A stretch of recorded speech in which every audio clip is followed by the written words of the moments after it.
Bill, I want to ask you a little bit more about the midterms and your analysis. What do you think President Trump, what do you think his role in the midterms is going to be? You're around him quite often. You did a tour with him. There's whispers that he's going to announce for president soon. How do you think he factors into this midterm election? I hope he disappears. Because it doesn't do Republicans any good to have Donald Trump around the midterm elections. It's an issue-oriented vote. I hope he disappears. We're talking about Donald Trump and Bill O'Reilly. I hope he disappears before the midterms. And also, it's an issue-oriented vote. Who is this guy? It's almost like Donald Trump is the problem for the Republican Party. He should disappear. And when people want to vote about issues, they don't want to see Donald Trump because he's bad on issues. Wow, this is really weird. Is he ready to get kicked out of the party? Is he ready to get like death threats or something? I don't know. But he cleaned it all up in the second half of his answer, because wait till you see whose fault it is and the reason why Donald Trump should disappear. So the Democrats desperately want to make it about Trump, which is why the bogus January 6th committee in the House will release their findings probably 2 weeks out before the vote to try to center independent voters on Trump again. See, it's the independent voters, Charlie, that always make the difference now. A lot of them don't like Trump.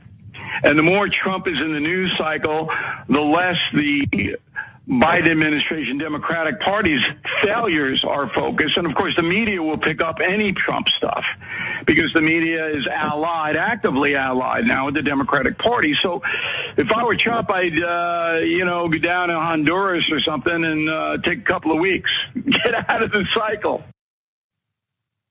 What's Bill O'Reilly been doing down in Honduras? Why Honduras? Why take a break there? So some of those points that he made on the back end that were complete BS were, because the Democrats want to make this all about Trump because political parties don't make anything about the opposing head of the party. Nobody does that. This is just a Democratic thing. It's not like Republicans are making it about Joe Biden and Kamala Harris. No, they're not doing that at all. Not about Nancy Pelosi or Chuck Schumer. They never do that. Also, this bogus January 6th committee, he didn't explain why it's bogus. He just called it bogus because that's more brainwashing. They're gonna release their bogus findings.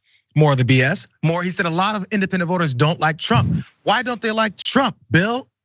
He said also the more that Trump is in the news, the better it is for Democrats. Why is that, Bill? And why wouldn't they use that? If he's a piece of garbage, why not say, here's a piece of garbage? He represents the opposing party. I don't see why that's a problem. Lastly, then the media is allied with the Democratic Party because they're reporting what's going on. I guess the media is gonna be allied with the Democratic Party or maybe Raphael Warnock because they're pointing out that Herschel Walker is also a hypocrite too when it comes to this abortion issue. For some reason, that's all a big problem. What are your thoughts on this, Jackson? Well, I think that the reality is that people who aren't really deep in the MAGA call can see that Trump is very toxic and that he's very problematic. He's up to his neck in legal issues and he's becoming more and more unpopular just because people are more and more becoming disillusioned from not just him, but also looking at the Republican Party there with as much side eye as you possibly can. The Republican Party's future is very unsecured in terms of their popularity with Gen Z, millennials, and pretty much everybody who isn't very old and racist and white. So, people are aware of that. So, if Trump can get out of the way and maybe somebody more popular can come in, then they can clearly see that that's best for the party. Very old, racist, and white. So, I guess Bill O'Reilly fits right in, which I'm glad you stuck to that point. Now, this isn't to clown, but I noticed something. I'm not sure if Bill O'Reilly's doing so well. Listen to the breathing, the Darth Vader-like breathing as Charlie Kirk asks that question again. Just listen for Bill O'Reilly. You're around him quite often. You did a tour with him. There's whispers that he's going to announce for president soon. How do you think he factors into this midterm election? I hope he disappears. Because it doesn't do Republicans any good to have Donald Trump. There's a lot of... And I was like, man, is it COVID? I hope he's okay, I guess. You don't want to wish any kind of ill on anyone, but he's getting up there. I thought about it, I was like, man, Bill O'Reilly doesn't sound that great. Then I thought about it. We've been talking about Bill O'Reilly for 25 years, at least I have.